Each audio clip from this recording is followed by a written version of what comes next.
시청자 여러분 안녕하십니까? 6월 13일 수요일 특집 아침 뉴스타임 시작합니다. 오늘은 북미 정상회담 소식을 집중적으로 전해드립니다. 세계의 만남, 역사적인 북미 정상회담이 어제 분단 이후 처음으로 열렸습니다. 네, 북미 정상회담은 공동성명에 서명하면서 마무리됐습니다. 역사적인 만남 그 여운은 아직도 남아있는데요. 싱가포르 현재 나가 있는 취재기자 연결합니다.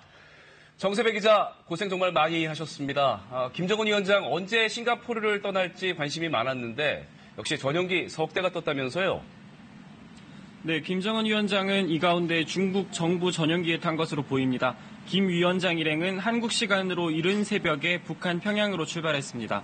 당초 중국 정부 전용기 2대의 목적지도 평양이었습니다. 그런데 오늘 새벽 도착 시간에 임박해 이 항공기 경로 추적 사이트를 확인한 결과 이 가운데 한 대가 중국 베이징에 착륙한 것으로 나타났습니다.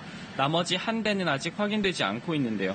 아직 중국 정부의 공식 발표가 있진 않았지만 김 위원장이 베이징을 들러 이 시진핑 주석을 만날 가능성이 조심스럽게 제기되고 있습니다. 김정은 위원장은 당초 어제 오후 공동 성명문에 서명한 뒤 곧바로 숙소인 세인트 레지스 호텔로 돌아갔습니다.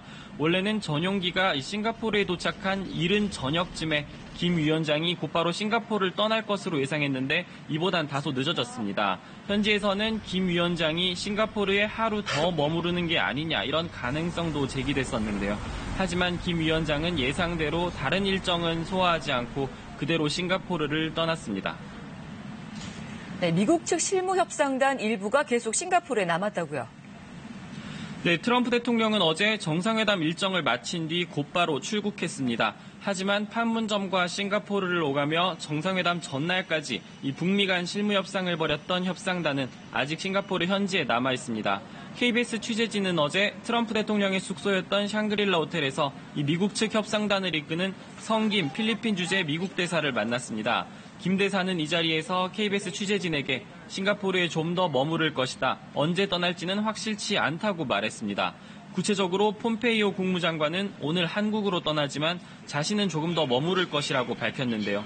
당장 폼페이오 장관이 조만간 북한 측과 계속 협상을 벌이기로 했습니다. 또 트럼프 대통령도 다음 주에 참모진과 북핵 문제를 논의하겠다고 말한 상황입니다. 이 때문에 향후 일정 등을 조율하기 위한 북한 측과의 마무리 후속 회담이 싱가포르에서 계속될 가능성이 있어 보입니다. 지금까지 싱가포르 국제미디어센터에서 KBS 뉴스 정세배입니다.